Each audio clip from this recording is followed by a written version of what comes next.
की बाबा मला तुझं काळीच खायचंय माझ्या बायकोला, तर मी तुला घेऊन जातो.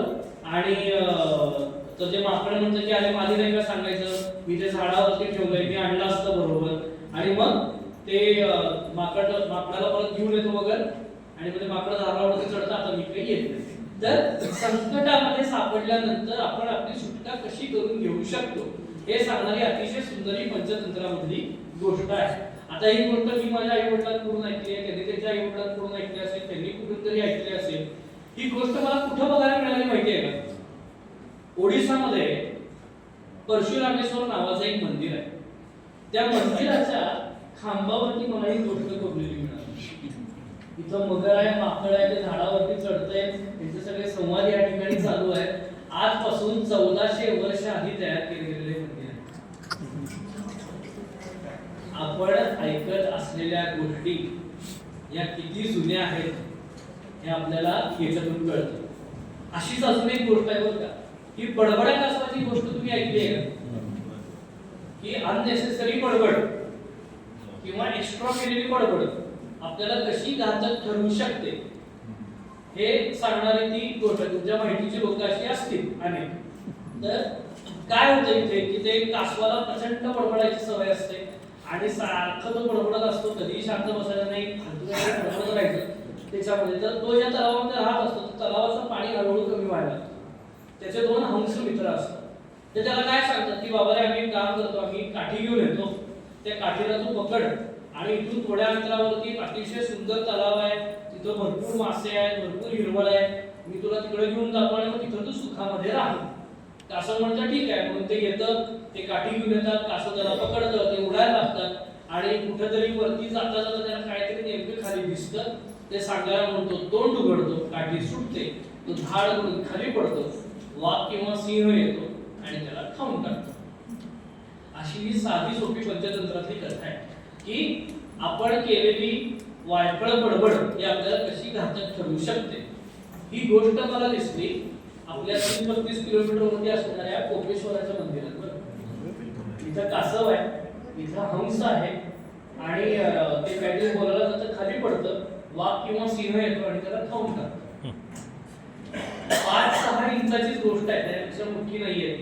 पण आपल्याला काय शिकवण देऊन जाते हे आपल्याला याच्यातून कळतं. अहो गोष्टीच काय, आपण सगळे पश्चिम महाराष्ट्रातले आहोत म्हणून सांगायला काही हरकत नाही, पण आपल्या शिव्या देखील 2000 वर्ष जुन्या आहेत. त्याबद्दल एक विशेष सेक्शन मी बजरंग आणि विश्व हिंदूच्या लोकांसाठी आयोजित करेन, जास्त वापर करू शकतील तर ते आपण बघू. तर या मंदिरामध्ये खूप वेगवेगळ्या गोष्टी कोरल्या, म्हणजे देवी देवता या गोष्टी आहेत, पण खूप मानवी भावभावना देखील कोरलेल्या आपल्याला बघायला मिळतात. तुम्ही जर हे शिल्प बघितलं, ते खजुराहोमधल्या गंधारिया महादेव नावाच्या मंदिरावरती शिल्प आहे. आणि याच्यामध्ये काय होतं इथे की ही एक स्त्री आहे आणि तिच्या हातामध्ये जर तुम्ही बघितलं ना तर एका काठीनं ती काजळ लावते बरं का. आपण आपल्या सोयीसाठी त्याला आयलायनर म्हणतो, जे त्याच्या दिसतंय आपल्याला. पण इथून बघायचं काय आपल्याला मुख्य, तर तिचा जो सेवक आहे त्याच्या खाली थांबलेला, तर त्याच्या गळ्यामध्ये असणारी तिची पर्स होती.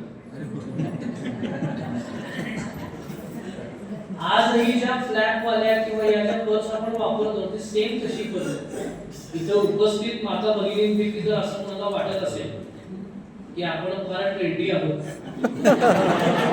आपण फार फॅशनेबल आहोत, जे काही जगात पहिली फॅशनेबल आणि आजकाल भेटली, मग आम्ही ती गावाला दाखवतो, तर त्यांनी कृपया आपल्या 1000 वर्ष जुन्या मंदिरामध्ये एक चक्कर मारावी.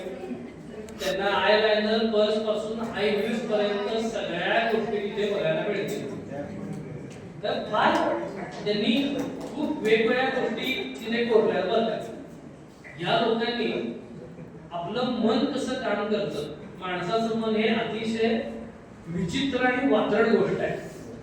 आणि त्याला त्यांनी माकडाचं उदाहरण दिलेलं आहे की आपलं मन हे सारखं माकडासारखं असतं, अजिबात स्थिर नाही. एक चांगलं फळ दिसायला लागलं की दुसरं चांगलं फळ आपल्याला पाहिजेच असते काही ना काहीतरी. आणि मग त्यांनी दाखवले कसं इथं मंदिरामध्ये, तर आपल्याकडे नायक आणि नायिका असतात, तर त्या नायिकाला बरेच दिवस त्या नायिकेला भेटायचं असतं, बोलायचं असतं, आपल्या मनातले भाव सांगायचे असतात, पण काही केलं ते घडत नसतं.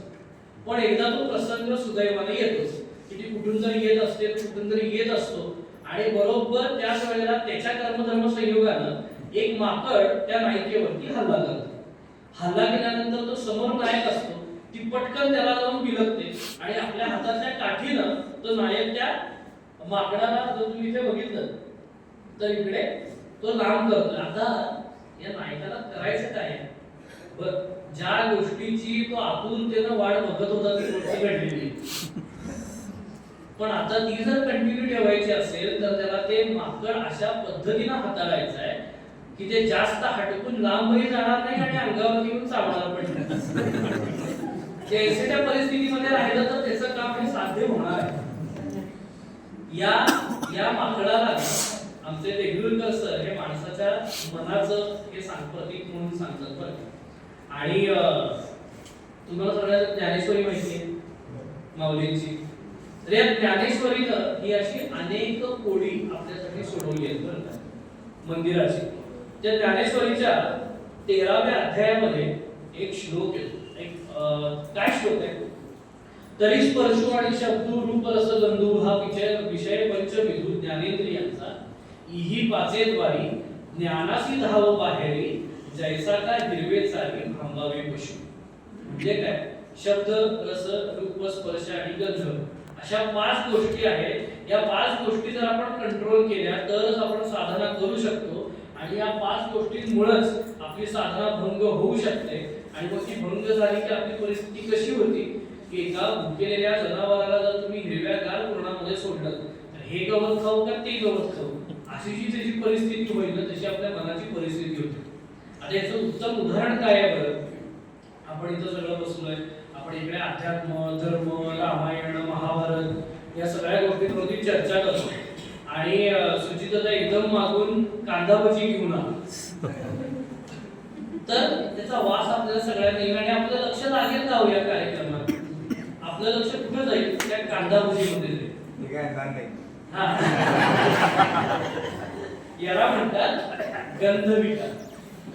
आणि मग त्या गंधाकडे आपण खेचले जातो, त्या गंधाकडे आपण आकृष्ट होतो आणि हातामधल्या कामाकडे, हातामधल्या साधनेकडे आपलं दुर्लक्ष होतं. या गोष्टीला त्यांनी विकार म्हटलंय, आणि हे खूप वेगवेगळ्या पद्धतीने त्यांनी समजावून सांगितले बरं का. हे जे शिल्प आहे ना, हे कर्पूर मंजरी नावाची नायिका आहे, ही सुरसुंदरी म्हणतात त्याला. तर ती काय करते, तर ती जस्ट न्हावून आली आहे. न्हावून आल्यानंतर तिनं आपले केस एका खांद्यावरून घेऊन ते पिळलेले आहेत, आणि तो खाली असणारा जो पक्षी आहे ना, हा पक्षी ते थेंब पिण्याचा प्रयत्न त्या ठिकाणी करतो. आता हा पक्षी चातक पक्षी आहे बरं का. चातक पक्षी हा फक्त पावसाचं पाणी पितो. फक्त पावसाचं पाणी पिणाऱ्या चातक पक्षाला त्या सुंदरीच्या केसातून पडणारे थेंब हे पावसाच्या पाण्या इतके जर पवित्र वाटू शकतात, तर आपण जर माणूस आहे आपली काय हालत होईल? तो रसविकार आपण किती पटकन त्या ठिकाणी सरेंडर होतो याचं उत्तम उदाहरण म्हणजे हे शिल्प आहे बरं का. की सहज आपण काहीतरी करतोय, कामाला बसणार आहे, पटकन मित्राचा फोन येतो, तांबडा पांढरा केला येतो का? हो, रसविकार. या सगळ्या गोष्टी त्या मगाशी तुम्हाला सांगितलं गंधविकार, तो गंधविकार इथं आपल्याला दिसतो की ज्या अत्तराच्या टोपीतून स्वतः पूर्ण वास घेताना इथे आपल्याला बघायला मिळते. या अशा अनंत गोष्टी, अनंत मानवी भावभावना इथे खोडलेल्या आपल्याला बघायला मिळतात. आपण विष्णू बघितला, आपण आता कार्यक्रमाच्या शेवटच्या 15 मिनिटांमध्ये आलेलो आहोत. विष्णू बघितला तर तसंच विष्णूसारखं अतिशय महत्वाचं दैवत म्हणजे शिव बरं का. आणि जगभरामध्ये आता नुकतंच इंग्लंडच्या 4 शहरांमध्ये एक कार्यक्रम करून आलो, आणि तिथे मी 2-3 शंकराच्या मंदिरामध्ये जाऊन आलो.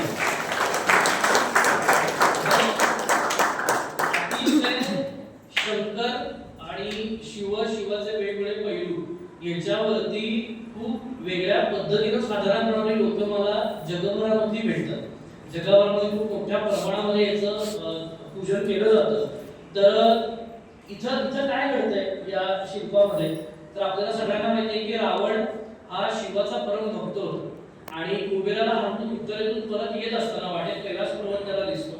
कैलास पर्वत दिसल्यानंतर तो त्या ठिकाणी जातो आणि म्हणतो की आपण आलोच आहोत तर आपण आपल्या देवाचं दर्शन घेऊन जाऊ. म्हणून तो द्वारपालांना सांगतो की मी आलोय. आता हे दोघं जण एकाच वर्षामध्ये वरती आहेत, कैलासावरती आहेत, तर द्वारपाल कसं सोडणार वरती त्यांना? तर द्वारपाल म्हणतात आम्ही काही कोणा सोडू शकत नाही. तो चिडतो. बरं, विजयाचा उन्माद आहे, कुबेराला हरवून आलेला आहे आणि आपल्याकडे असे माहिती आहे, तुला माहित नाही की कोण आहे, कोण केला तर काय होईल, असे असतात आपल्याकडे. तर तसाच तोही म्हणतो त्या द्वारपालाला, तुला माहित नाही की मी कोण आहे, मी एवढा मोठा भक्त आहे, मी हे आहे, मी ते आहे. ते म्हणतात बाबा मी काय सोडू शकत नाही, तू काय पण असूस. तो चिडतो. तो म्हणतो मला जर ते सोडत नसतील तर हा कैलास पर्वत उचलून मी लंकेला घेऊन जातो. असं म्हणून तो त्या पर्वताच्या खाली घुसतो आणि तो संपूर्ण पर्वत त्या ठिकाणी उचलायला चालू करतो. जसा तो अखंड पर्वत उचलायला चालू करतो तसं भूमीला कंप सुटतो. भूकंप हे अतिशय भीती देणारा फिलिंग आहे. आणि मग तुम्ही जर वरती बघितलं तर सगळीकडे धावपळ होते, सगळे गण इकडे तिकडे जातात, पार्वती शंकराच्या अंगावरती करंटते आणि ही जी दासी आहे ना, ही दासी एवढ्या जोरात पळून जाते की तिच्या केसाचा सुटलेला आंबाडा देखील त्या कलाकारांनी इथे कोरलेला आपल्याला दिसतो. आणि मग हे सगळं इथं घडतंय आणि पण शिव शांत आहे. तुम्ही जर इथे बघितलं तर ते स्तब्ध आहेत, शांत आहेत, त्यांचा चेहरा शांत आहे. म्हणजे मी असता तुम्ही काय घाबरताय? तो काय करतो? तो एका पायानं हळूहळू तो पर्वत खाली दाबायला चालू करतो. आणि मग जसं ते अख्खं पर्वताचं वजन त्या रावणाच्या अंगावरती यायला लागतं तस तसा त्याचा एक एक हात या ठिकाणी गळून पडायला लागतो.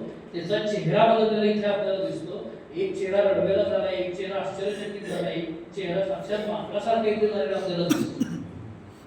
त्याचा चेहरा बदलतो आणि आता त्याच्या लक्षात येतं की आता जर मी काही नाही केलं तर हा माझा उन्मादच मला पूर्ण गिळून टाकेल आणि माझं मरण या कैलास पर्वताच्या पायथ्याशीच होईल.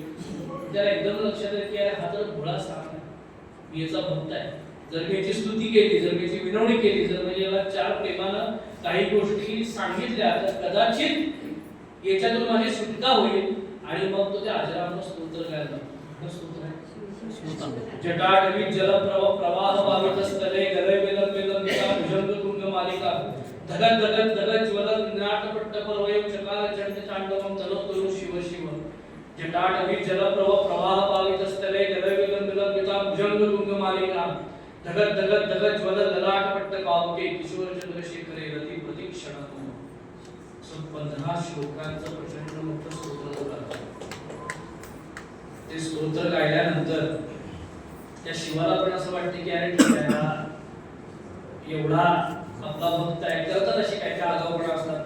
नेते लोक आहेत, त्यांना माहिती असतात की कार्यकर्ते कशी असतात ते सांभाळून ठेवायला लागतात आपल्याला. तसंच हा आपला आहे, कसंही असलं तरी आपण त्याला सांभाळून घेऊ.